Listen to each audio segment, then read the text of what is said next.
시간 하나님의 말씀 마태복음 26장 17절에서 30절 말씀 보겠습니다. 마태복음 26장 17절에서 30절 말씀입니다. 저와 여러분이 교독하시겠습니다. 무교절의 첫날에 제자들이 예수께 나와서 이르되 유월절 음식 잡수실 것을 우리가 어디서 준비하기를 원하시나이까? 이르시되 성한 아무에게 가서 이르되 선생님 말씀이 내 때가 가까이 왔으니 내 제자들과 함께 유월절을 내 집에서 지키겠다 하시더라 하라 하시니 제자들이 예수께서 시키신 대로 하여 유월절을 준비하였더라. 저물 때 예수께서 12 제자와 함께 앉으셨더니 그들이 먹을 때에 이르시되 내가 진실로 너희에게 이르노니 너희 중에 한 사람이 나를 팔리라 하시니 그들이 몹시 근심하여 각각 여짜오되 주여 나는 아니지요. 대답하여 이르시되 나와 함께 그릇에 손을 넣는 그가 나를 팔리라. 인자는 자기에 대하여 기록된 대로 가거니와 인자를 파는 그 사람에게는 화가 있으리로다. 그 사람은 차라리 태어나지 아니하였더라면 제게 좋을 뻔하였느니라. 예수를 파는 유다가 대답하여 이르되 랍비여 나는 아니지요. 대답하시되 내가 말하였도다 하시니라. 그들이 먹을 때 예수께서 떡을 가지사 축복하시고 떼어 제자들에게 주시며 이르시되 받아서 먹으라 이것은 내 몸이니라 하시고 또 잔을 가지사 감사기도 하시고 그들에게 주시며 이르시되 너희가 다 이것을 마시라 이것은 죄 사함을 얻게 하려고 많은 사람을 위하여 흘리는 바 나의 피 곧 언약의 피니라. 그러나 너희에게 이르노니 내가 포도나무에서 난 것을 이제부터 내 아버지의 나라에서 새 것으로 너희와 함께 마시는 날까지 마시지 아니하리라 하시니라. 이에 그들이 찬미하고 감람산으로 나아가니라. 아멘. 보통 운동 경기에서 가장 우수한 기량을 뽐낸 선수에게 상을 주고자 그 경기가 끝나면 MVP, 즉 최우수 선수를 선정합니다. 그런데 이 IT 분야에서도 이런 일이 있는 것을 봤는데요.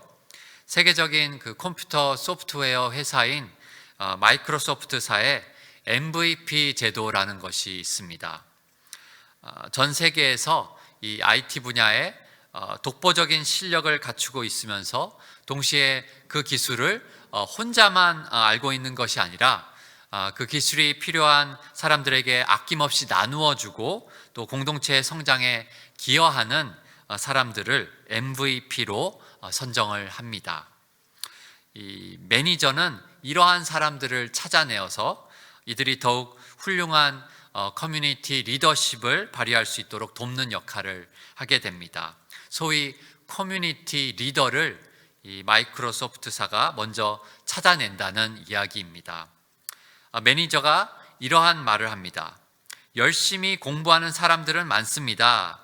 어느 시대에서든 한 분야의 리더가 되기 위해 실력은 기본적인 것이죠. 하지만 우리가 커뮤니티 리더를 선정할 때 가장 눈여겨보는 부분은 자신의 지식을 주변 사람들과 활발하게 나누고 있는지입니다. 커뮤니티 리더들은 자신의 정보를 어떤 형태로든 다른 사람들과 공유합니다.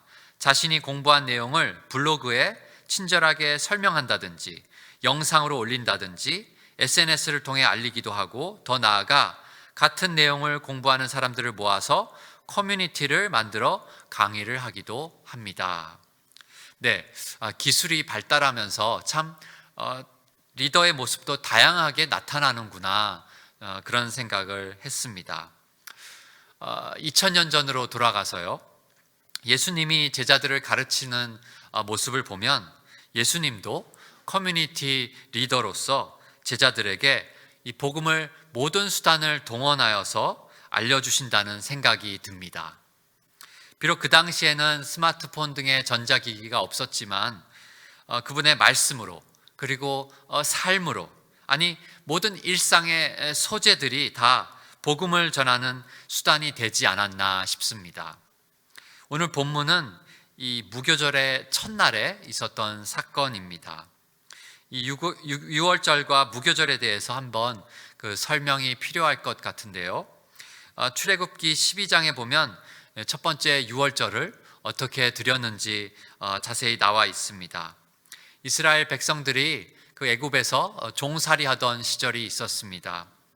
바로 그 바로 왕에게 그들이 내보내달라고 요청하였지만 그 왕의 마음이 완악하여서 여호와께서 내리신 그 재앙을 겪으면서도 여전히 버티고 있었습니다. 하나님께서는 이스라엘 백성들에게 각 가정마다 어린 양 한 마리씩 마련하라고 말씀을 하십니다.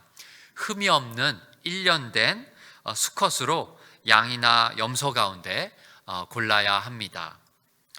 그리고는 해질 무렵에 그 모든 이스라엘 회중들이 모여서 양을 잡습니다. 그리고 그 피는 받아서 그 양을 먹게 되는 집에 문설주와 그 인방에 다 바르게 됩니다.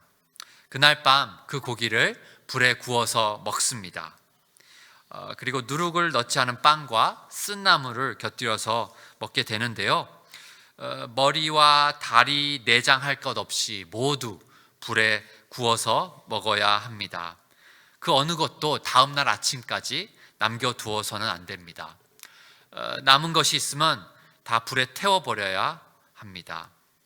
그리고 6월절을 지킬 때 허리에 띠를 띠고요, 발에 신을 신고 손에 지팡이를 들고 서둘러서 먹으라고 말씀합니다. 왜냐하면 그날 밤 하나님의 구원이 긴박하게 이루어졌기 때문입니다. 그날 밤 여호와께서 그 애굽 땅을 지나가면서 사람이든지 짐승이든지 모든 처음 난 것을 치시고 애굽의 모든 신을 벌하셨습니다. 그러나 문틀에 피를 발랐으면 그것이 표적이 되어 어린 양의 피를 바른 집은 그 피를 보고 여호와께서 치지 않고 넘어가셨습니다. 이스라엘 백성들은 그렇게 죽음의 재앙을 피하여서 살아남은 것을 기억하며 이 날을 절기로 삼아 매년 기념하였습니다. 6월절은 이처럼 어린 양의 피를 통하여 이스라엘 백성들이 애굽에서 구원받아 해방된 날을 기념하는 날입니다. 그리고 무교절은 6월절 다음 날부터 7일 동안 지키는 절기로서 그 무교병, 즉 누룩이 없는 빵을 먹으면서 출애굽을 준비하여서 붙여지게 된 이름입니다. 이 두 절기는 서로 붙어 있어서 훗날에는 구분 없이 지켜졌습니다. 그래서 누가복음 22장 1절에는 6월절이라 하는 무교절이 다가오매라고 기록되어 있습니다. 네, 예수님과 12제자가 이 6월절 만찬으로 모였습니다. 20절에는 그 앉으셨더니 라고 나오는데요, 정확히 말하면 기대어 눕다라는 뜻입니다. 유대인들이 음식을 먹을 때 비스듬히 기대는 자세를 가리킵니다. 편안한 마음으로 떡을 먹으며 잔을 나누는 축제 같은 분위기 속에 진행되는 것이 보통입니다. 우리가 지금은 고난주간이라 해서 한 끼씩 금식하며 기도하는 것과는 다른 분위기라는 것이죠. 그 당시 자료들에 의하면 이 6월절의 식사는 감사 기도를 하며 포도주를 마시고 채소와 쓴나물을 이 양념에 찍어 먹으며, 그리고 양고기, 정상적이라면 이 양고기도 빼놓을 수 없겠죠. 등의 그 만찬을 즐기면서 또 찬양을 부르는 등의 순서들이 있었습니다. 그런데 그들이 한창 먹고 있을 때 예수님이 폭탄 같은 발언을 하십니다. 너희 중에 한 사람이 나를 팔리라. 이 청천벽력 같은 예수님의 말씀에 제자들은 충격을 받아서 아니 도대체 이게 무슨 소리지? 하면서 몹시 근심합니다. 가룟 유다와의 대화는 이제 나중에 나오고요. 먼저 11명의 제자들이 각각 물어봅니다. 주여, 나는 아니죠? 한 명씩 다 물어봤다는 뜻입니다. 한편으로 생각해 보면 우리 중에 누가 배신자가 있는 것인가 너무 궁금하기도 할 것이고요. 다른 한편으로는 혹시 나도 모르는 사이에 내가 주님을 변절할 운명에 처해져 있는 것인가 하는 불안도 있었을 것입니다. 이 11명의 제자들은 예수님이 시키신 대로 순종하기는 합니다. 19절에도 시키신 대로 하여 유월절을 준비했다고 나오지 않습니까? 하지만 이들이 몹시 근심하는 이런 모습을 볼 때 그들에게 수동적인 순종은 있으나 뭔가 확신은 없는 상태인 것 같습니다. 혹시 내가 배신자이면 어쩌지? 하면서 저주받을 운명일까봐 불안해합니다. 말하자면 구원의 확신이 없는 사람이라고 할 수 있겠습니다. 예수님이 그동안 하나님 나라의 복음에 대해서 수없이 많이 가르치시고 때로는 비유를 통해서도 알려주셨건만 여전히 깨닫지 못합니다. 그 복음의 씨앗이 이제 활짝 펴야 하건만 영적으로 무지하여서 그렇지 못하고 마치 죽은 상태로 있는 듯 합니다. 이럴 때 영적인 열등감이라는 표현을 써볼까요? 이 복음의 기초가 분명하게 세워져 있지 않아서 구원의 확신이 없어서 나에게 조금만 안 좋은 이야기가 들려오면 그만 신앙생활이 무너집니다. 오직 의인은 믿음으로 말미암아 살리라 했건만 믿음만 가지고는 너무나 부족하고 열등하다고 생각하여서 무언가를 끊임없이 내게 덧붙이려 합니다. 물론 너희 믿음을 행함으로 보이라고 야고보서에서 말씀하는 것처럼 우리의 믿음은 행함으로 반드시 드러나게 됩니다. 그렇지 않으면 가짜 믿음인 것이죠.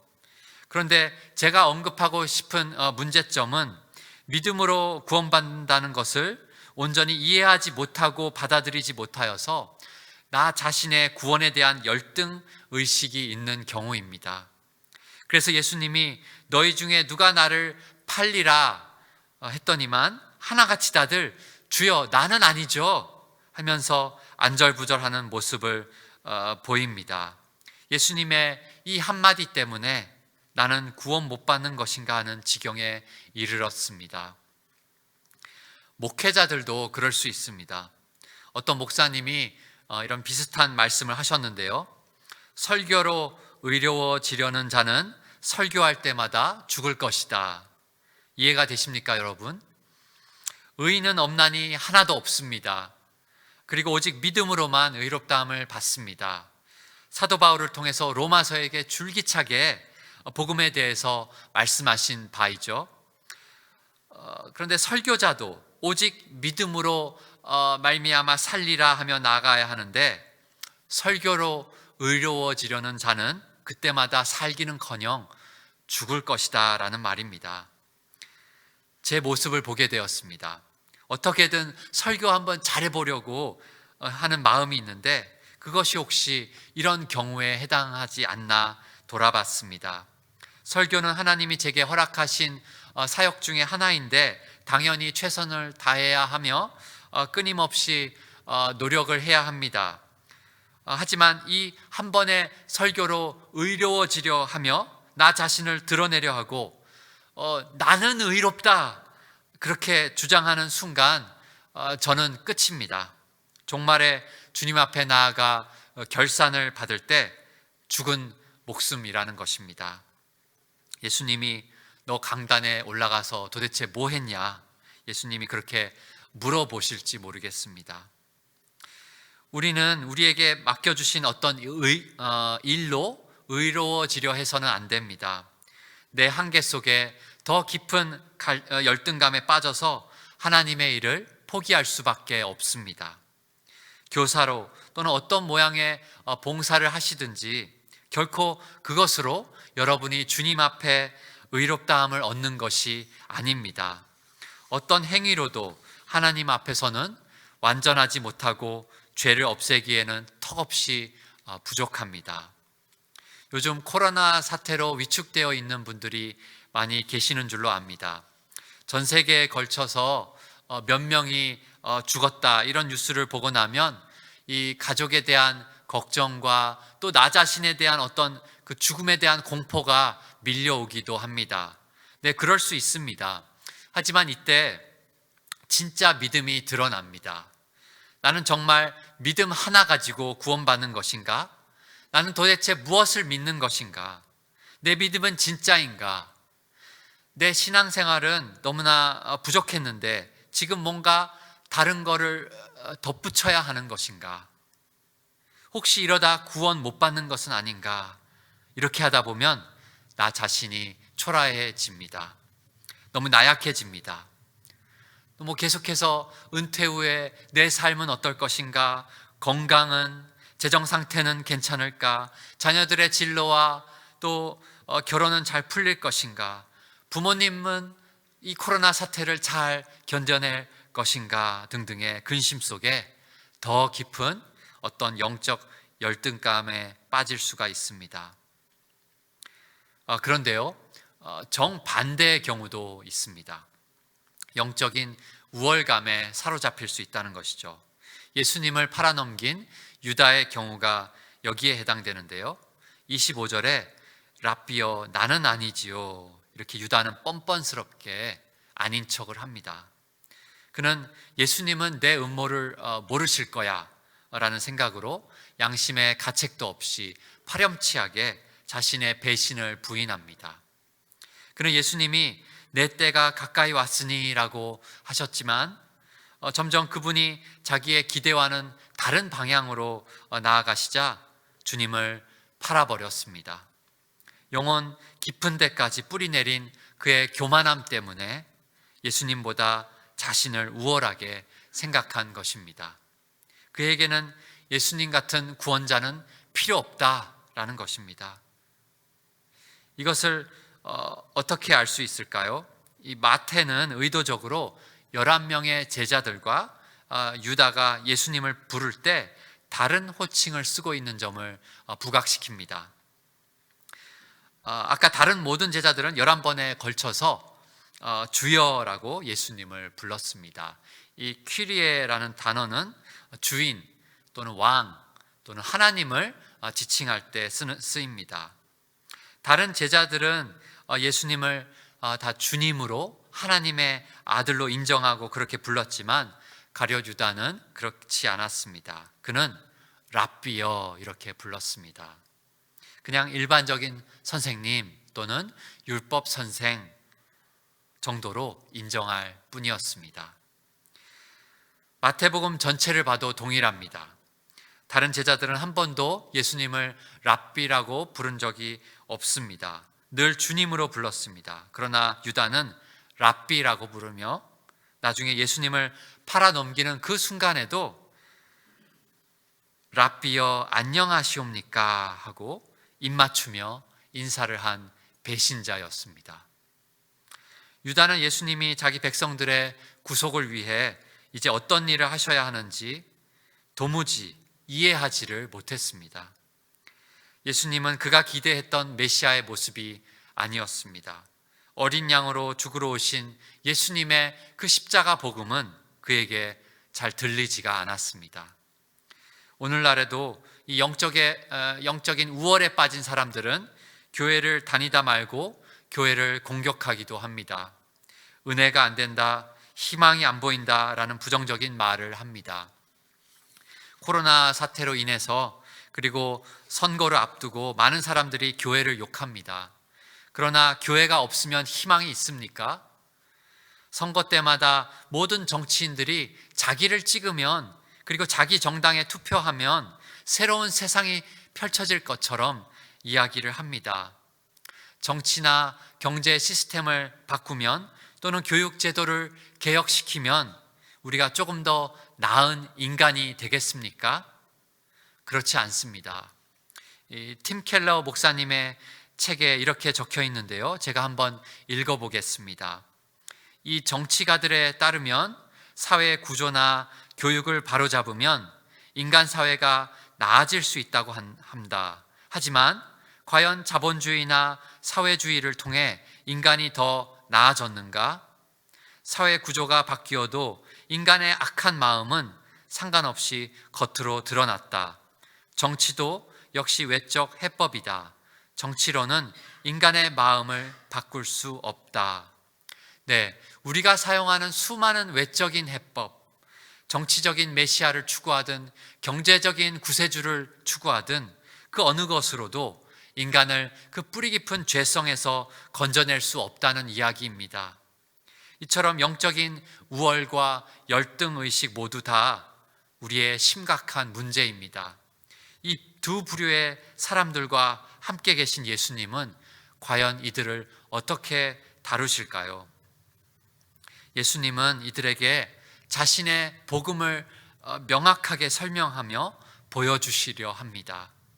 이것보다 더 나은 해결책은 없다는 것입니다. 예수 그리스도의 복음은 사람이 어떤 부류의 죄인이든지, 얼마나 교만한지, 얼마나 무지한지 상관하지 않습니다. 복음은 남녀노소 어떤 사람도 차별하지 않습니다. 복음은 모든 믿는 자에게는 구원을, 그리고 믿지 않는 자에게는 심판을 선언할 뿐입니다. 누군가가 이 코로나 바이러스는 사람을 차별하지 않는다고 말을 했는데요. 누구든지 걸릴 수 있기에 우리가 사회적 거리를 반드시 지켜야 하며 손을 깨끗이 씻어야 합니다. 마찬가지로 복음은 영적으로 열등감이나 우월감에 빠진 그 어떤 사람도 차별하지 않고 그 사람의 반응을 이끌어냅니다. 가룟 유다에게 복음은 예수 그리스도께서 심판주로 오셨음을 드러냅니다. 물론 우리 주님은 끝까지 그에게 회개할 기회를 주셨습니다. 너희 중에 한 사람이 나를 팔리라 이렇게 말씀하신 것도 그의 양심을 찔러서 돌이키게 하기 위함이었습니다. 나와 함께 그릇에 손을 넣는 그가 나를 팔리라 이렇게 말씀하신 것도 그에게 다시 한번 자기 죄를 자백할 기회를 주신 것이었습니다. 이어서 예수님이 유다에게 전한 말씀은 이것입니다. 24절에 인자는 자기에 대하여 기록된 대로 가거니와 인자를 파는 그 사람에게는 화가 있으리로다. 그 사람은 차라리 태어나지 아니하였더라면 제게 좋을 뻔하였느니라. 네, 예수님이 그 외식하는 바리새인들에게 화가 있으리로다 무섭게 이야기하신 적은 있지만 그의 제자들에게 이런 저주를 하시리라고는 상상도 못했을 것입니다. 예수님의 복음은 구원의 복음이지만 그것을 거부하는 자에게는 심판으로 임할 뿐입니다. 이렇게 안타까운 마음으로 말씀하신 예수님은 그의 이 거짓 제자에게도 마지막으로 돌이켜 회개할 기회를 주신 것입니다. 어찌되었든 하나님의 1차적인 관심사는 늘 그의 자녀들에게로 향합니다. 특별히 영적인 열등감에 사로잡혀서 구원의 확신도 없이 감격도 없이 근심하는 이들에게 예수님은 복음을 눈으로 보여주십니다. 이 일을 위해서 유월절 만찬을 사용하십니다. 인자는 자기에 대하여 기록된 대로 가거니와 라는 말씀처럼 예수님은 하나님의 말씀, 그분의 구원 계획을 성취하고 계심을 알려주십니다. 18절에도 내 때가 가까이 왔으니 라고 할 때 그때는 크로노스가 아니라 카이로스를 말합니다. 다시 말해서 그냥 일반적인 시간의 때가 아니라 특별한 시간의 때를 가리킵니다. 하나님이 정해놓으신 특별한 때, 즉 예수님이 죄인들의 대속을 위해 희생을 결단해야 하는 중대한 시점이 다가왔다라는 말씀입니다. 마태복음은 철저하게 예수님이 유월절 절기에 맞춰서 장소와 만찬도 준비하게 하셨고 이제 새 언약으로 떡과 잔에 새롭게 의미를 부여해 주심으로 마지막 만찬을 기획하고 그분이 주도해 나가고 계심을 우리에게 알려주고 있습니다. 그래서 예수님은 2000년이 지난 오늘날에도 교회에서 시행하는 이 성찬을 이날 제정해 주셨습니다. 그런데 오늘 본문에 그 양고기를 먹었다는 표현이 없습니다. 어린 양 없이 어찌 유월절 만찬이 진행된 것일까요? 예수님 자신이 그 어린 양이 되셨기 때문입니다. 그분은 우리를 위한 영원한 어린 양이 되셔서 6월절 양 잡는 날에 돌아가셨습니다. 주님은 제자들에게 이 놀라운 구원의 복음을 들려주실 뿐만 아니라 보여주시기 위해 성찬을 만드신 것입니다. 떡을 가지시고 축복하시고 떼어서 제자들에게 주셨습니다. 받아서 먹으라, 이것은 내 몸이니라. 또 잔을 가지사 감사 기도하셨습니다. 너희가 다 이것을 마시라. 이것은 죄 사함을 얻게 하려고 많은 사람을 위하여 흘리는 바 나의 피, 곧 언약의 피니라. 아멘. 예수님은 그분이 이 땅에 오신 목적은 분명합니다. 우리가 죄 사함을 얻도록, 택하신 모든 사람들이 한 명도 빠짐없이 구원받도록 대신 죽으시는 것이었습니다. 어린 양의 피를 문설주에 바른 집들은 모두 구원을 받은 것처럼 예수님의 피를 믿음으로 내 심령에 취하는 모든 사람들은 구원을 받습니다. 이제 예수님은 떡을 먹으며 잔을 마시며 제자들이 복음을 눈으로 보게 하십니다. 복음을 먹고 마시며 느끼면서 살아계신 하나님 앞으로 나아가게 하십니다. 더 이상 의심하지 말고 구원의 확신 가운데 머물도록 복음을 보여주십니다. 믿음만으로 부족합니까? 그렇지 않습니다. 믿음으로 구원에 이른다는 것을 떡과 포도주로 보여주신 것입니다. 그리고 마지막에 말씀하십니다. 이 잔을 내 아버지의 나라에서 새 것으로 너희와 함께 마실 것이라고 약속하십니다. 영원한 하나님의 나라가 제자들에게 보장되어 있습니다. 최후의 만찬이라 했지만 결코 마지막이 아닙니다. 왜냐하면 영원한 하나님의 나라에서 우리를 구원하신 그 어린 양 예수를 우리는 영원토록 찬양하며 경배할 것이기 때문입니다. 천국에서 누리는 그 말할 수 없는 감동을 이 땅에서 주님은 시시때때로 우리에게 맛보게 하실 것입니다. 그 영적인 열등감이 웬 말입니까, 여러분? 주님은 살아계시고 오늘날에도 택한 백성들에게 믿음 안에 머물도록 도와주십니다. 복음을 보여주시는 그 주님을 우리의 영적인 눈을 떠서 바라보시기 바랍니다. 구약 성경에 다니엘을 생각해 봤습니다. 이 바벨론 왕의 느부갓네살이 예루살렘을 침공하여서 승리하면서 많은 왕족과 귀족들을 포로로 잡아갔습니다. 특별히 자기 왕궁에 설만한 소년들을 데려와서 갈대아 사람의 학문과 언어를 가르치게 하였습니다. 포로로 끌려간 다니엘도 그 생활이 결코 즐겁지 않았을 것입니다. 마치 일제시대 때 우리 민족이 나라를 빼앗기고 우리의 이름과 한글을 빼앗겨서 고통스럽게 지낼 때처럼 바벨론에서의 생활이 정말 힘들었을 것입니다. 이름도 다니엘이 아닌 벨드사살이라 불리며 이 남의 나라의 말과 학문을 배우는 게 힘들었을 것입니다. 영적인 열등감에 빠지기 쉬운 상황입니다. 나는 구원받지 못하나 보다. 이 이방인의 땅에 끌려와서 포로로 살면서 이제 내 신앙생활도 끝인가 보다 라고 생각하며 근심할 수도 있었습니다. 그러나 다니엘은 어떻게 했습니까? 그는 뜻을 정하여 자신을 더럽히지 않기로 결심하며 나아갔습니다. 하나님은 바벨론 왕궁에서도 여전히 그의 주인이 되셔서 환관장을 통해 은혜를 입게 하십니다.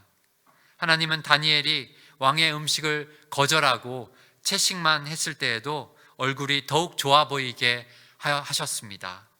다니엘의 세 친구들이 금신상에 절하지 않아 풀무불에 던졌을 때에도 하나님은 그 맹렬히 타는 풀무불 속에서 그 가운데서 건져주셨습니다. 뿐만 아니라 다니엘이 억울하게 고발을 당하여서 사자굴에 들어갔을 때에도 하나님은 천사를 보내셔서 그를 사자들의 입에서 건져 주셨습니다. 그 사자들의 입을 봉하셨습니다. 이제 끝이구나 하는 그 극한의 절망적인 순간에서도 하나님은 다니엘과 그 믿음의 친구들을 구원하심으로 우리에게 복음을 보여주십니다. 구원은 하나님 손에 달려 있는 것이다. 예수님을 랍비로 부를 것이냐 주님을 부를 것이냐 그 차이라는 말씀입니다. 대단한 능력이 우리에게 요구되는 것이 아닙니다. 아니, 절대자 하나님 앞에서 인간에게 대단한 능력이란 것은 존재하지 않습니다. 다 부족하고 허물이 많습니다. 그저 예수님을 주님으로 부르면 되는 것입니다. 예수님을 주님으로 우리 구주로 모시고 나아가는 모든 백성들에게 하나님은 영원한 나라를 허락하십니다. 이렇게 영적인 우월과 열등감에서 벗어난 하나님의 자녀들은 다니엘서에 나온 대로 그 궁창의 빛과 같이 빛날 것입니다. 별과 같이 영원토록 빛나는 영광을 주님과 함께 누리게 될 것입니다. 이것을 깨달으라고 예수님은 우리에게 복음을 더욱 선명하게 제시해 주시는 것입니다. 베드로후서 3장 18절에 오직 우리 주 곧 구주 예수 그리스도의 은혜와 그를 아는 지식에서 자라가라.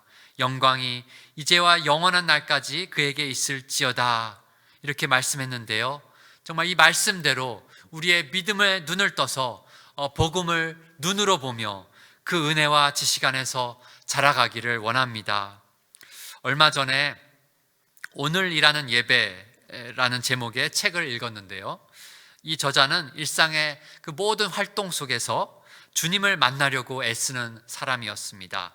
말하자면 삶과 예배가 분리된 것이 아니라 24시간을 주님과 동행하며 삶을 주님께 예배로 드리는 마음으로 사는 모습이었습니다. 잠에서 깰 때 뭐 하십니까? 침대를 정리하며 또 이를 닦을 때 무슨 생각을 하십니까? 차를 마실 때, 친구와 통화를 할 때, 또는 이메일을 확인할 때 여러분은 주님과 어떤 관계 속에서 지내십니까? 책에 이렇게 나옵니다. 그 당시 나는 아침에 눈을 뜨면 일과처럼 스마트폰을 집어들었다. 디지털 카페인 같은 자극제였다.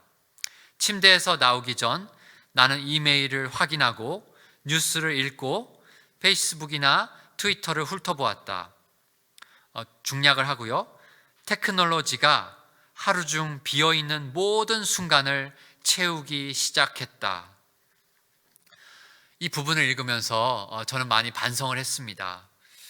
스마트폰이 너무나 편리한 도구임에는 분명하지만 혹시 우리의 마음을 너무나 빼앗아가는 건 아닌지 돌아보게 되었습니다. 그래서 이 저자는 사순절 동안 일과를 바꾸어 보기로 결심을 합니다. 스마트폰과 함께 잠에서 깨기를 멈추는 대신 일어나자마자 침대 정리를 해보기로 했다. 그 뒤에는 조용히 앉아 처음 몇 분을 보내기로 했다. 나는 침대에서 스마트폰을 치웠다. 일상 속에 작은 변화라고 할 수도 있고 어떤 분에게는 너무나 큰 변화일 수도 있겠는데요. 이런 노력들을 통해서 우리의 일상 가운데 함께 하시는 주님을 믿음의 눈으로 보게 될 것입니다. 스마트폰을 잠시 치워 보십시오. 조만간 복음의 감격이 살아날 것입니다. 오늘이라는 하루를 예배하는 마음으로 지낼 때 나를 위해서 십자가 지신 그 예수님의 구속의 은혜가 내 안에 다시 살아날 것입니다. 구약 성경에서도 욥은 우리가 익히 아는 그 모든 고난을 겪고 나서 하나님과의 만남 후에 이렇게 고백합니다. 내가 주께 대하여 귀로 듣기만 하였사오나 이제는 눈으로 주를 배움나이다. 그러므로 내가 스스로 거두어 드리고 티끌과 재 가운데에서 회개하나이다. 네, 남은 고난 주간과 부활절에 우리에게도 이런 은혜가 있기를 원합니다. 오늘 새벽에 일어날 때부터 제 입에 이런 찬양이 맴돌았습니다. 새벽 기도하러 차를 타고 운전을 하면서도 그 찬양의 한 소절을 계속 불렀는데요.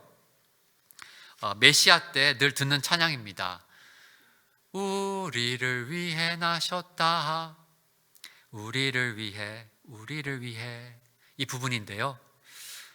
계속 흥얼거리면서 주님이 제게 이렇게 말씀하시는 것 아닌가 생각했습니다. 오늘 설교할 때 다른 얘기하지 말고 예수님 이야기만 해라. 그렇게 말씀하시는 것 같았습니다. 네, 우리를 위해 나셨습니다. 우리를 위해, 우리를 위해, 저와 여러분을 위해 예수님이 이 땅에 오셨습니다. 그분 앞에서 무슨 열등감이나 우월감이 있겠습니까? 그저 주님 감사합니다. 복음을 들려주시고 일상에서 보여주시니 감사합니다 할 뿐입니다. 요즘 코로나 사태로 그 어린 자녀들을 둔 부모님들은 집에서 지내시느라 힘드시죠. 학생들은 학교에 가지 못해서 또 힘들어합니다. 일하시는 분들은 경제가 어려워서 또 쉽지가 않습니다. 그럴지라도 근심하지 말고 이 복음의 은혜와 확신 가운데 거하도록 우리 주님이 오늘도 우리에게 복음을 들려주시고 보여주십니다. 그 놀라운 축복 속에 하루하루 넉넉히 견뎌내시기를 우리 주님의 이름으로 축원합니다. 우리 함께 몇 가지 제목으로 기도하면 좋겠습니다. 먼저 하나님, 우리의 영적인 열등감과 우월감에서 돌이키기를 원합니다. 내 안의 모든 교만과 무지함을 용서해 주시고 정말 복음 외에 다른 것을 의지하였던 것들을 회개하오니 용서해 주옵소서. 함께 기도하겠습니다. 살아계신 하나님 아버지 감사합니다. 하나님 아버지 보혈의 공로로 아버지 하나님 우리를 구원해 주셨건만 아버지 우리가 믿음만으로는 부족한 것이 아닌가 이렇게 생각할 때가 있습니다. 주님 용서해 주십시오. 구원의 확신이 없는 아버지 모습들을 회개합니다. 영적인 열등감, 영적인 우월감에 빠져있던 것들을 회개합니다. 아버지 하나님 용서해 주시고 아버지 내 일상 속에 24시간을 주님의 말씀으로 비춰주셔서 아버지 하나님 정말 모든 장애물들을 제거해 주셔서 하나님 아버지 주님 앞에 정결하게 나아갈 수 있도록 도와주시고 예수의 보혈로 우리의 모든 죄악들을 씻어주시고 용서해 주시며 아버지 우리의 심령들을 새롭게 하여 주시옵소서. 우리 한 번 더 기도할 때 하나님 온 교회가 이 복음에 대한 올바른 이해와 구원의 확신과 감격 가운데 새로워지게 하여 주시옵소서. 일상 속에 복음이 보여지는 은혜가 있게 하여 주시옵소서. 함께 기도하겠습니다. 살아계신 하나님 아버지, 하나님 오늘 말씀대로 아버지 예수님께서 정말 무지한 우리들을 깨우쳐 주시려고 아버지 그 십자가 복음을 우리에게 선명하게 보여주셨는데 하나님 아버지 이제 우리의 그 무지함에서 벗어나오기를 원합니다. 우리의 열등과 우월에서 벗어나오기를 원합니다.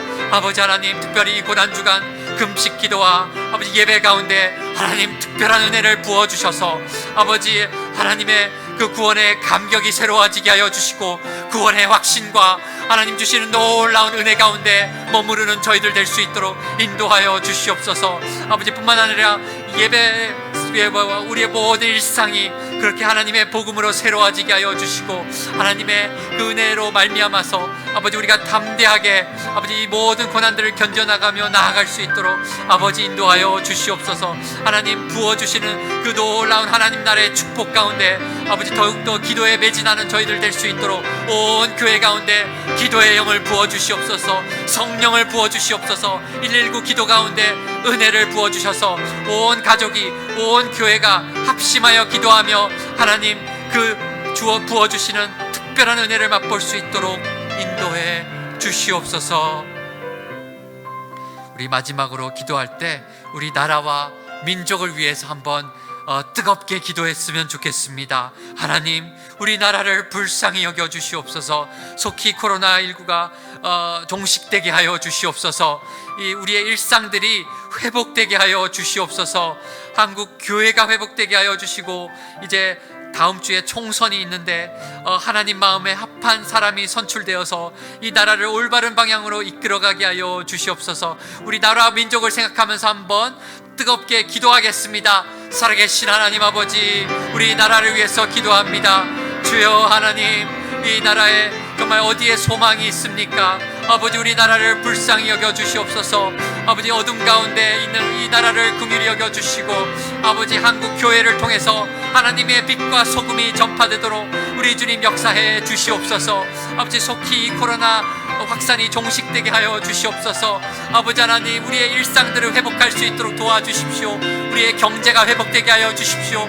우리의 학교와 우리 모든 일상들이 회복되게 하여 주시고, 우리의 삶이 회복될 수 있도록, 우리의 믿음이 회복될 수 있도록 하나님 역사하여 주시옵소서. 하나님의 자비의 손길을 절실히 정말 구합니다. 주여 불쌍히 여겨 주시옵소서. 통회하며 회개할 때 아버지, 우리 교회를 회복시키시고 나라와 민족을 회복시켜 주실 것을 믿습니다. 하나님, 다음 주에는 중요한 또 4.15 총선이 있습니다. 아버지, 하나님의 마음에 합한 사람들이 선출되게 하여 주시옵소서. 아버지, 이 나라를 올바른 방향으로 이끌어갈 수 있도록 하나님 도와주시옵소서. 이 나라의 모든 지도자들을 하나님 붙들어 주시고, 하나님을 경외하게 하여 주시고, 지혜를 주셔서 백성들을 두려워하는 마음으로 아버지 다스리는 지도자들 다 되게 하여 주시옵소서. 아버지 하나님, 이 위기의 때 아버지 더욱더 기도하기 원합니다. 아버지, 나 자신을 위한 기도가 아니라 정말 이 나라를 위한 기도와 한국 교회를 위한 기도와 아버지 하나님, 우리 서로를 위한, 열방을 위한 기도로 아버지 하나님, 우리가 승리할 수 있도록 우리에게 은혜를 베풀어 주시옵소서. 하나님 아버지, 감사합니다. 주님, 부족한 저희들, 때로는 열등감과 우월감에 빠져있는 저희들을 하나님의 복음으로 구원하여 주심을 감사합니다. 때로는 확신이 없고 때로는 흔들리는 저희들을 아버지 하나님의 복음을 보여주심으로 말미암아 정말 굳건한 반석 위에 서게 하여 주시고, 하나님의 구원의 그 감격을 회복시켜 주시고 심령을 새롭게 해주심을 감사합니다. 주여, 우리에게 이 고난주간과 부활주일 가운데 특별한 은혜 부어주셔서 하나님 아버지, 정말 우리의 일상이 회복되게 하여 주시고, 하나님의 복음으로 말미암아 우리의 모든 신앙이, 우리의 모든 삶이 회복될 수 있도록 우리 주님 역사해 주시옵소서.